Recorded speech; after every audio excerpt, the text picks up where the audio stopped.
பிற்படுத்தப்பட்ட சூத்திரர்கள் இவர்களெல்லாம் பாபா சாஹிப் அம்பேத்கரை இந்த தாழ்த்தப்பட்ட சமூகத்தினுடைய தலைவராக பார்க்கிற பார்வை இருக்குன்னு ஜெயராமன் சொன்னார்.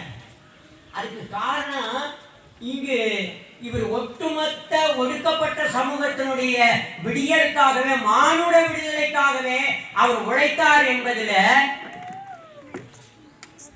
இந்த பெண்களுடைய விடுதலை குறித்து அவர் பொருத்தி பார்க்கிறார்.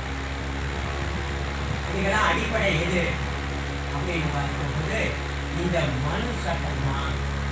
இந்த மனு சட்டம் தான் பார்க்கிறது. இந்த மனு சட்டத்தின் வழியாக இந்த பெண்களை இழிவனும் இழிவாக கடைநிலையாக பார்க்கிற பார்வை இந்த சமூகத்தினுடைய போக்கு இருக்குது. தமிழிலேயே திருமணம் பண்ணி வைக்கிறது, கணவன் இறந்தது பிறகு நெருப்புடைய போட்டு சாக வைக்கிறது,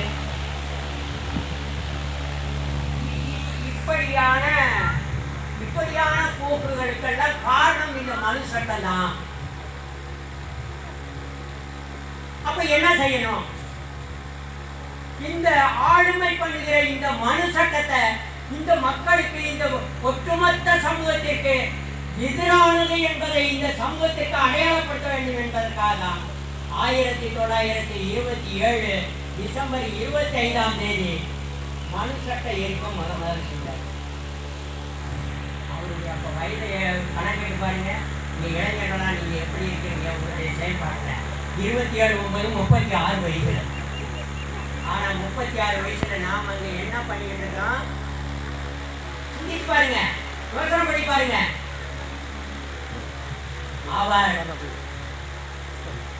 முதல்ல அறப்போராட்டம் குடிக்கிறதுக்கு தண்ணி,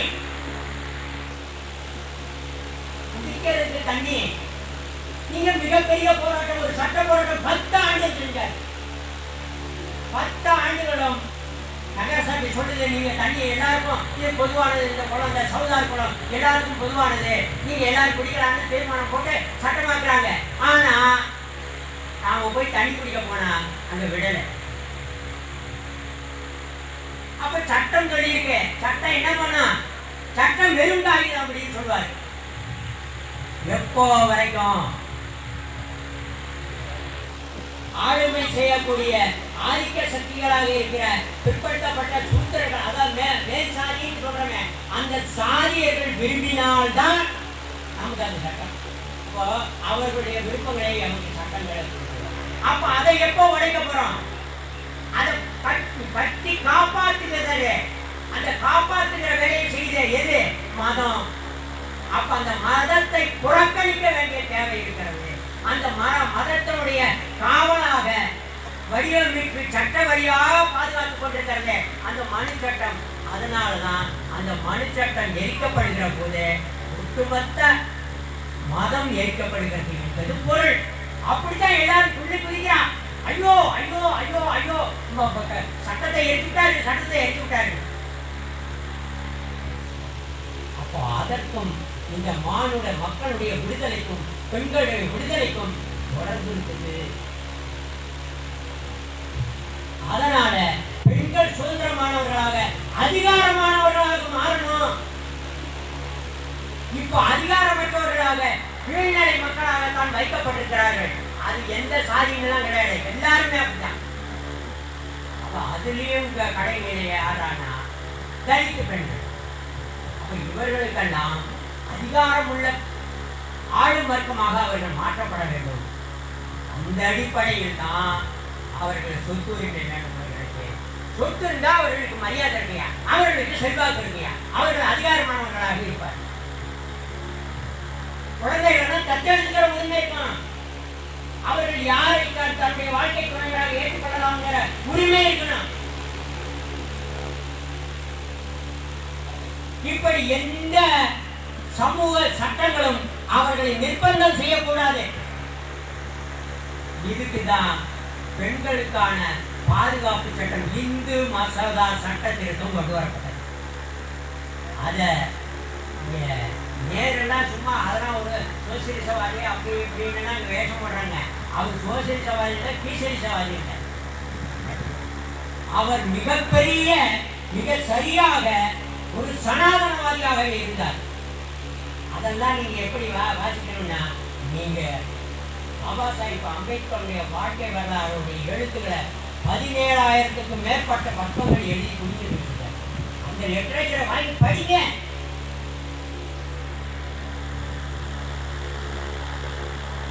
அதை அந்த மசோதா நிறைவேற்றப்படுவதற்கு தடையாக இருந்த ஒவ்வொரு கட்சிக்கும் அரசு கொரோடா இருக்காங்க. கொரோடா அந்த கொரோடா ஒப்புதல் பண்ணாதான் அது அது அந்த அந்த உறுப்பினர் பேசவே முடியும் என்பதெல்லாம் ஒரு நியதி. அந்த கொரோடா அந்த அன்னைக்கு அந்த விவாதத்துக்கு வரல. அப்ப திட்டமிட்டு அப்ப என்ன பண்ணிருக்கணும்னா, அந்த கட்சி தலைமை அந்த கொரோடா மேல நடவடிக்கை எடுத்துக்கணும்.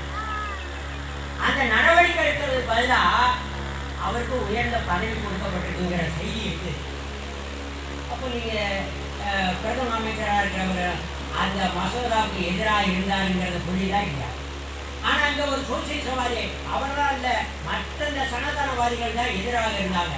அப்ப நீங்க இங்க புரிஞ்சுக்கங்க, நேருவும் ஒரு சனாதனவாதியா இருந்ததுனாலதான் இப்ப அந்த மசோதா நிறைவேறல.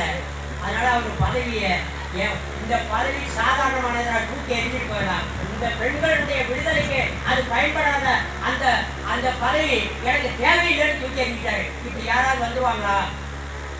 அப்போ பெண் விடுதலைக்காக உழைத்த மாமனிதர் என்றால் முதல்ல புத்தனை சொல்லலாம், அடுத்தது பாபா சாஹிப் அம்பேத்கர். பிற்படுத்தப்பட்டவர்கள் எல்லாரும் அப்படிதான் சொல்லிட்டு அவங்க சாதிக்கு மட்டும்தான் தலைவராக இருக்காரு, அவங்க சாதிக்கு மட்டும்தான் செஞ்சாரு. பட்டியல்ல எத்தனை சாதிகள் இருக்காங்க, எவ்வளவு பேர் எண்ணிக்கை இருக்காங்கிறது ஒரு பட்டியல், ஒரு கணக்கு இருக்குது. அதனால அவங்களுக்கு அவங்களுடைய கல்வி, வேலை வாய்ப்பு எல்லாவற்றையும் மேம்படுத்துவதற்கு இவ்வளவு செய்யறாங்க ஒரு திட்டமிடல் செய்ய முடிந்தது. பிற்படுத்தப்பட்டவர்கள் யாரு பிற்படுத்தப்பட்டவர்கள்? சோசியலி, எஜுகேஷனலி அண்ட் எக்கனாமிக்கலி, சமூகத்துல கல்வியால பொருளாதாரத்தால பின்னங்கி இருக்கிறவர்களை கைதூட்டோம்னா யாரெல்லாம் கல்வியால பிற்படுத்தப்பட்டவர்களா இருக்காங்க, யாரெல்லாம் சமூகத்துல பிற்படுத்தப்பட்டவர்களா இருக்காங்க, யாரெல்லாம் பொருளாதாரத்தால பிற்படுத்தப்பட்டவர்களா இருக்காங்க அப்படிங்கிறத கணக்கீடு செய்வதற்கு எந்த புள்ளிவரமும் இல்லை. அப்ப எப்படி அவர்களுக்கு கொடுக்கறது? அப்ப சொன்னாரு, பிற்படுத்தப்பட்டவர்களுக்கு ஒரு நல வாரியம் அமைங்க. அப்ப யாரெல்லாம் பிற்படுத்தப்பட்டவர்கள்னு ஒரு வரையறை கொண்டுவாங்க, அவங்களுக்கு எவ்வளவு கொடுக்கலாங்கிறத, பிரதிநிதித்துவம் கொடுக்கலாங்கிறத நீங்கள் ஆய்வு பண்ணி சட்டம் வைக்கணுங்க. அதுதான் முதல்ல நல வாரியம் அமையுங்கள். அப்ப அவர் சொல்றாரு, 1.5 வருஷம் ஆச்சியா நான் சொல்லி இன்னை வரைக்கும் செய்யல. அப்ப அந்த மக்களை எப்படி கைது வைக்க முடியும்? கல்வியால பொருளாதாரத்தால சமூக தளத்துல இருந்து பிற்படுத்தப்பட்ட மக்களாக இருக்கவர் 2 பெரும்பான்மை மக்கள், தாழ்த்தப்பட்ட சூத்திர சாதி 2 மக்கள். அந்த 2 பேரையும் கைது வைக்கணும்னா இதை ஏன் செய்யல அப்படின்னு அவர் பதவி விலகுவதற்கு 2 காரணங்கள். அப்ப அவரு ஒட்டுமொத்த சமூகத்துக்கான தலைவரா பார்க்காம வெறும் சூத்திர சாதிகளை விட்டு இந்த அடிமட்டத்தில் ஏற்பட தீண்டப்படாத சாதிகளுக்கு மட்டும்தான் அப்படின்னு சொல்ற போக்கு இருக்குது. இது மாற்றிக்கொள்ள வேண்டும். நீங்க நிறைய வார்த்தை சொல்லணும். இந்த பெண்களின் மீது அவ்வளவு ஆழ்ந்த அக்கறையும் தரிசனமும் அவருடைய விடுதலையும் குறித்த பார்வை இங்க வேணுங்கிறதுக்கு இந்த ஒரு ஆழமான செய்தி. இந்த பெண்கள் அவ்வளவு நேசிக்கிறாங்க, அந்த மக்கள் அவ்வளவு நேசிக்கிறாங்க. ஏன்னா ஒவ்வொரு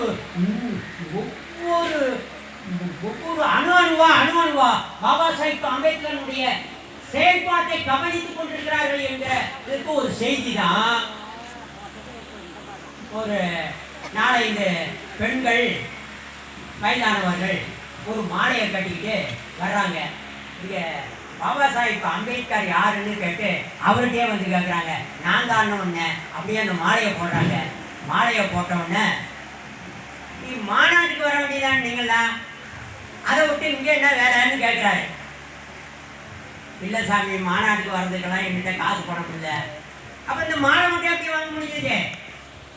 நாங்கள் 1 மாதம் 2 மாதமா விறகு வெட்டி அதில் கிடைச்ச காசை வாங்கி என் பிள்ளைக்கு மாலையை போட்டு நான் அளவு பார்க்கணும், அவர் நிறைய படிக்கணும், படித்து பெரிய ஆளாக வரணும், இந்த சமூகத்துக்கு பயன்படணும் அப்படின்னு நாம் நினைச்சோம். அதுதான் சாமி. அப்போ இங்க அதுக்குள்ளே இருக்கிற செய்தி என்ன தெரியுமா?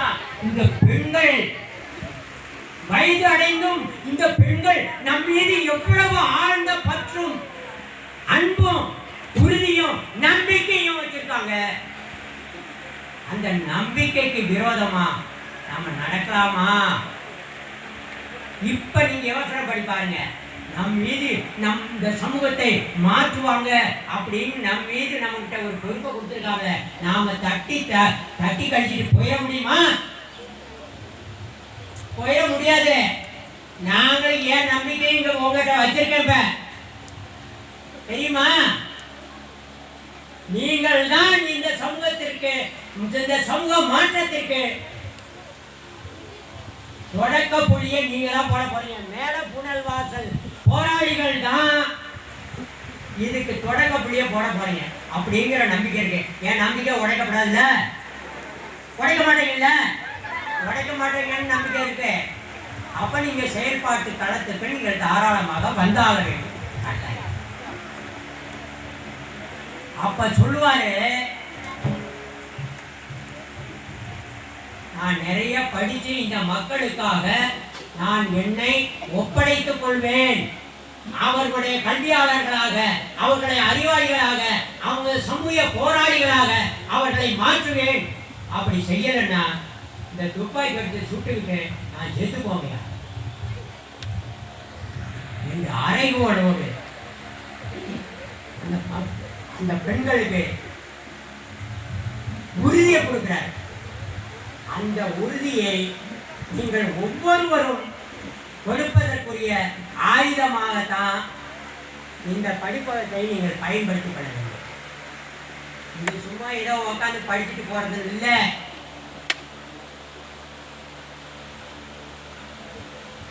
இந்த ஜெய் பீம் என்று சொன்னார். எனக்கு ஒரு கவிஞர் வந்து இந்த ஜெய் பீம் அப்படிங்கிறதுக்கு ஒரு மராத்திய கவிதை ஒன்று சொல்லப்பட்டிருக்கு. அந்த மராத்திய கவிதை என்ன சொல்லுதுன்னா, எனக்கு ரொம்ப, நான் இப்போ புதுசாக தான் அதை பார்க்குறேன், எனக்கு ரொம்ப ஆச்சரியமாக இருந்தது. அவங்க எப்படி ஆழமாக அதை நேசிச்சிருக்கிறார். ஜெய் பீம் என்றால் அது ஒளியானது. ஒரு புதிய ஜம்மு கிடைக்கும். நீங்க எல்லாத்தையும் ஜெய் பீம் அந்த சொல்லுகிற மாதிரி அந்த மூச்சு காட்டிட்டீங்களா? ஜெய் பீம் ஜெய் பீம் நீங்க இல்ல இல்லையா? இது சாதாரணமா இப்படி சுத்திட்டு போறதா இல்ல, அதுக்குள்ள மிகப்பெரிய வரலாறு இருக்குது. ஜெய் பீம் என்றால் அது ஒளி. ஒளி என்றால் மற்றவர்களை ஒளியேற்றும் சக்தி வாய்ந்தது. ஜெய் பீம் என்றால் அதுக்குள்ள அன்பு இருக்குது. அன்பு அன்பு எதையும் புறக்கணிக்காது, எல்லாவற்றையும் அரவணைத்துக் கொள்ளும். அதுதான் அதனாலதான் பாபா சாஹிப்பை எவ்வளவும் புறக்கணிக்கிறதில்லை. நீங்க பாத்தீங்கன்னா எத்தனையோ பேரை, எத்தனையோ போராளிகள், எத்தனையோ தலைவர்களை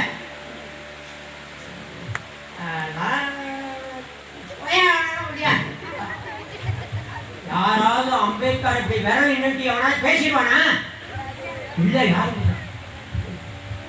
பாபா சாஹிப் அம்பேத்கர் இல்ல, சும்மா அது வெறும் வேஷத்துக்காக இல்ல, உள்ளபடியே ஒவ்வொரு ஜீவனும் தன்னுடைய ஜீவனுக்குள்ளேயே அவர் அடக்கி வச்சிருக்காங்க. அதுக்கு காரணம் என்ன தெரியுமா? உள்ளபடியே ஒரு உண்மையாக யதார்த்தமாக இந்த சமூக மாற்றத்திற்காக வாழ்ந்தவர். நீங்க வேற யாரையும் அடையாளப்படுத்த முடியாது. நான் அப்படித்தான் ஏற்றுக்கொண்டேன். ஒரு ஒரு சிறிது முனையளவு கூட அவரை வேறாவே பிரிச்சே பார்க்க முடியாது. அப்படித்தான் இப்ப உங்களையும் பார்க்கிறேன். நான் அம்பேத்கரா தான் உங்களை பார்க்கிறேன். இல்ல உள்ளபடியே சும்மாலாம் நான் சும்மா ஒரு அதே அப்படியெல்லாம் சொல்லல. மேல புனர்வாசல் மக்களாகிய உங்களை நான் அப்படித்தான் பார்க்கிறேன். ஜெய் பீம் என்றால் இருளில் இருந்து வெளிச்சத்தை நோக்கிய பயணம். இது எப்படி எவ்வளவு ஆழமா அதை நேசித்து நேசித்து அவர் எழுதியிருப்பார். சிந்திச்சு பாருங்க. அப்ப நீங்கள் ஒரு ஆழமான கவிஞனாக இருக்க வேண்டுமானவா? அதுக்குதான் இதனுடைய வரிகள். ஜெய் பீம் என்றால் கோடிக்கணக்கான மக்களுடைய கண்ணீர் துளிகள்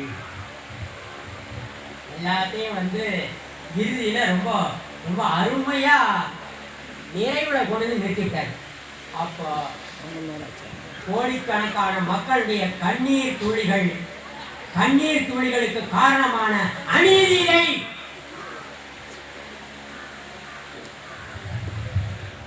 ஒவ்வொருவரும் வெடிகுண்டாக மாற வேண்டும் இந்த சமூக அநீதிக்கு எதிராக என்று பாபா சாஹிப் ஓங்கி உரத்து குரல் எழுப்பவர் அல்லவா?